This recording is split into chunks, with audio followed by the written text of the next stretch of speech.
وَأَمَّا مَنْ خَافَ مَقَامَ رَبِّهِ، اور جو ڈرا اپنے رب کے سامنے کھڑے ہونے سے، اور اس نے روک لیا اپنے آپ کو، وَنَهَى النَّفْسَ عَنِ الْهَوَىٰ، اور اپنے نفس کو خواہشات سے روک لیا، فَإِنَّ الْجَنَّةَ هِيَ الْمَأْوَىٰ، تو اس کا ٹھکانہ جو ہے وہ جنت ہے۔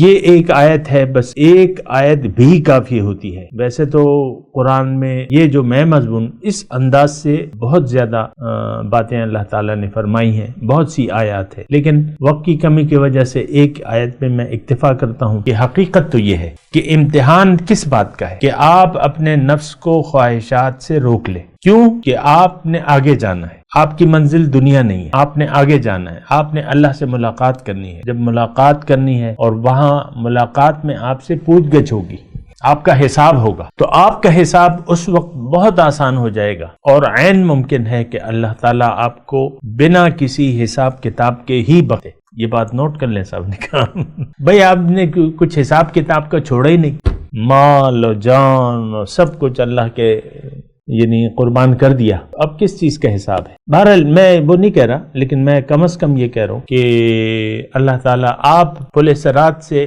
بجلی کی طرح گزر جائیں گے۔ کس کی طرح؟